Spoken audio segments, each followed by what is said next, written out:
మీ లక్ష్యం IAS IPS అయితే మీకు best coaching institute in South India Analog IAS. Call now 9247573271.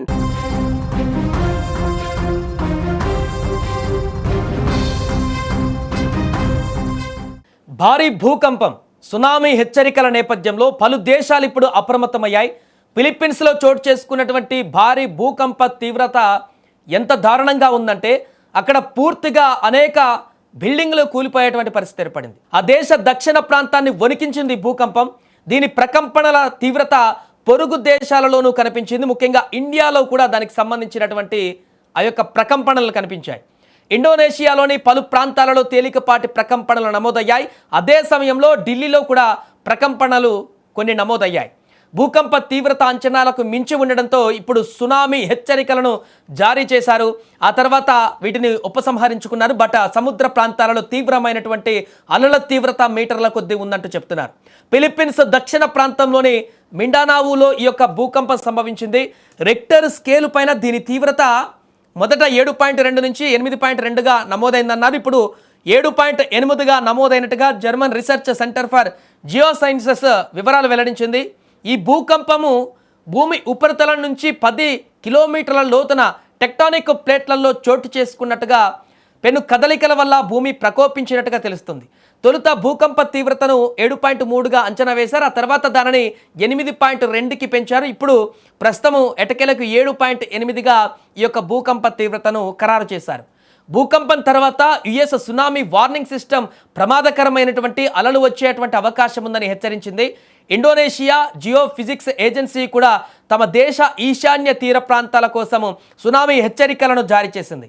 Philippines institute of volcanology and seismology tsunami అలల సాధారణ ఆటుపోట్ల కంటే 1 metre ఎత్తులో వచ్చేటువంటి అవకాశం ఉందని కూడా స్పష్టం చేస్తూ తీర ప్రాంత నివాసితులను వెంటనే సురక్షిత ప్రాంతాలకు వెళ్లాలని హెచ్చరించింది. రాబోయే కొన్ని గంటల్లోనే భూకంప అనంతరం ప్రకంపనలు అవకాశం ఉందని, మరలా వచ్చేటువంటి అవకాశం ఉందని అక్కడ హెచ్చరించింది. ప్రాంతీయ అత్యవసర బృందాలు సముద్ర మట్టాలను నిరంతరం పర్యవేక్షిస్తున్నాయి. ఈ విపత్కర పరిస్థితులలో తీర ప్రాంతాలలోని ప్రజలు అధికారుల సూచనలను పాటిస్తూ అప్రమత్తంగా ఉండాలంటూ కూడా కోరారు. ముఖ్యంగా తీర ప్రాంత వాసులను వెంటనే ఎత్తైన ప్రాంతాలకు తరలి వెళ్ళిపోవాలంటూ కూడా ఆదేశాలు ఇచ్చారు. ఫిలిప్పీన్స్లో తరచూ భూకంపాలు సంభవిస్తుంటాయి. అందరికీ తెలిసిందే. పసిఫిక్ రింగ్ ఆఫ్ ఫైర్లో ఉంటుంది ఈ దేశం.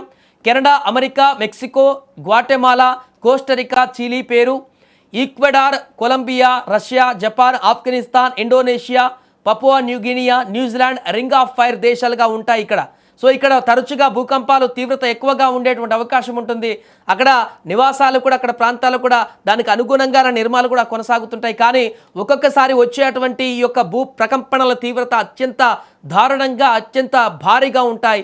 ఈ తీవ్రతల కారణంగా సముద్రము అల్లకల్లోలంగా మారి సునామీ హెచ్చరికలతో పాటు సముద్ర తీర ప్రాంతాలలో తీవ్రమైనటువంటి అలజడులు ఏర్పడి అక్కడ తీర ప్రాంతాలలో అనేక ప్రమాదాలకు కూడా కారణమైనటువంటి సందర్భాలు మనం చూసాం. ఇప్పుడు తాజాగా కూడా అత్యంత భారీ భూకంప తీవ్రత మనం చూస్తున్నాం. 7.8 నమోదైందంటే ఇది ఎంత పెను భూకంపమో మనం అర్థం చేసుకోవచ్చు. అందుకే నాకు విజువల్స్లో కూడా చూడండి, ప్రజలందరూ కూడా రోడ్ల మీద పరుగులు పెడుతూ ఎక్కడికెక్కడ తీవ్రత వస్తున్నటువంటి సందర్భంలో, ప్రకంపనలు నమోదవుతున్నటువంటి సందర్భంలో తీవ్ర భయాందోళనతో అక్కడికి రోడ్డు మీదకి వచ్చి ముందుకు వచ్చి తీవ్ర భయాందోళనతో అక్కడ చూస్తున్నటువంటి పరిస్థితి ఏర్పడింది. మొత్తం బిల్డింగ్లని కొలాప్స్ అవుతున్నటువంటి పరిస్థితి చాలా హెవీగా వచ్చాయి. అక్కడ నిర్మాణాలు కూడా భూకంపాల తీవ్రతను తట్టుకునే విధంగా నిర్మాణాలు జరుగుతుంటాయి. అయినా కూడా అవి కుప్పకూలే స్థాయిలో వచ్చిందంటే ఆ ప్రకంపనల తీవ్రత ఎంత హెవీగా ఉందో అనేది మనం ఇక ఈ విజువల్స్లో చూస్తే స్పష్టంగా కనిపిస్తుంది. ప్రస్తుతానికి అక్కడ సునామీ తీవ్రత ఉందని, మొదట సునామీ వచ్చే అవకాశం ఉందని చెప్పినా ప్రస్తుతానికి దానికి వెనక్కి తీసుకున్నారు. బట్ ఆ తీవ్రత అయితే తీర ప్రాంతాలలో ఉంటుంది. సముద్రం తీవ్రమైన అల్లకల్లోలంగా ఉంటుంది. 1 మీటర్ 2 మీటర్ల ఎత్తు వరకు అలలు ఎగిసిపడేటువంటి అవకాశం ఉంటుంది. కాబట్టి తీర ప్రాంతంలో దాని ప్రభావం హెవీగా ఉంటుంది. కాబట్టి అక్కడ ఉన్నటువంటి ప్రజలందరినీ కూడా అప్రమత్తం చేశారు. ఎవరికి ఎలాంటి హాని జరగకుండా, ప్రాణాపాయం జరగకుండా అక్కడి నుంచి సేఫెస్ట్ ప్లేస్కి వెళ్ళాలంటూ కూడా అధికారులు నిరంతరం మానిటరింగ్ చేస్తున్నారు. తీర ప్రాంతాలలో ఇప్పటికే ఆ దేశ అధికారులందరూ కూడా చుట్టుముట్టి అక్కడ అన్ని రకాల ఏర్పాట్లను కూడా చేస్తున్నటువంటి పరిస్థితి ఏర్పడింది. ప్రస్తుతం ఈ యొక్క భూకంప తీవ్రతకు సంబంధించినటువంటి విజువల్స్ అయితే సోషల్ మీడియాలో వైరల్గా మారాయి.